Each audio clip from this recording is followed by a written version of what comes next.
it's not surprising that a growing number of business owners are facing enormous stress. What is new is the acknowledgement of it and help from a new source, BDC. It supports businesses and is adding mental health support to the list of resources it offers. Isabelle Hudon is president and CEO of BDC. Thank you for being with us. Thank you, Amanda, for the invitation. So typically for BDC, you have done some research that actually surveyed your clients. What did you hear from them about what they need in terms of mental health support? We've been surveyed our clients over the last 5-6 years on mental health. And we have seen over the last 2 years a huge increase in the recognition that they need help on mental health. And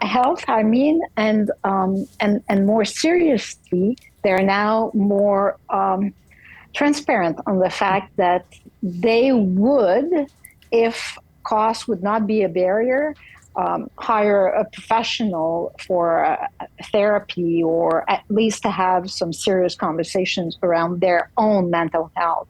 So we thought that I shared with my team, I said, well, when we don't know, but now we know. So what are we going to do for this? And again, we're a bank, but we're a development bank. So we don't want to transform ourselves into psychologists, but what can we do? And we decided to launch this pilot project, to offer help and support to some entrepreneurs and to see what will be the reaction on this program. And interestingly, because there is this acknowledgement, you're offering three, as I understand it, 3 sessions of some form of therapy. Do you know yet what kind of response you've had? I know this is very new, but early days, but what's your expectation of what the uptake will be on that? So let me clarify, Amanda. What we're offering is that we've hired a third party with that specific expertise that we don't have. Mm-hmm. We want to keep this as confidential as it can be. So we are sending this offer to different clients. For now, we have sent 4,000 emails to some of our clients. There's between 30 and 40 clients that click on the offer and that were transferred to Green Shield, the company and experts who will offer therapy. And our contribution is, as you said, the first 3 hours will be on our tab. And then if they decide to go more than 3 hours, they will have access to the services at a better price than they would without this pilot project. One of the other things it's both a financial contribution, but we see this as really playing our role of a development bank. Mm-hmm. We first and foremost care about entrepreneurs and SMEs in Canada, and that's our contribution as a caring organization. Which seems to me to be the important thing about this, Isabelle. It's the acknowledgement that they're not separate things, your mental health and your ability to run your business. They are the same thing. We are the same person at work as we are away from work. I was struck by one thing, and I'll finish here, but I was struck that the older the entrepreneur, the less likely they've been in the past to seek this kind of help. Younger entrepreneurs are maybe a little more, it's a different generation, more attuned to it. What would your message be to an older entrepreneur who thinks, yeah, I'm stressed, but I don't need this help? Well, I think that we at least try it. Have a conversation with a specialist and see if it will make a difference, and I'm pretty sure it will.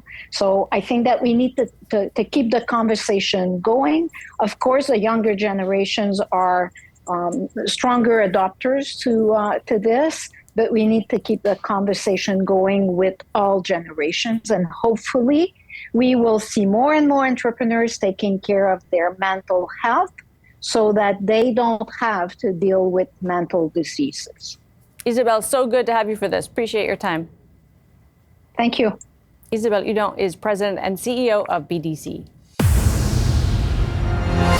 Time for the takeaway and pointing fingers. The Minister of Finance this week was playing the blame game, but Chrystia Freeland is not alone. Canada's business leaders are equally quick to point the finger right back at her. At issue, a problem we can all agree on, Canada's dismal performance on productivity. Productivity is not as boring as it sounds. Rising levels indicate wealth creation for a broad swath of the economy. Falling productivity means the opposite if left long enough, and it's where things stand for Canadians. We're poised to be the first generation in our nation's history to leave our children worse off than we are.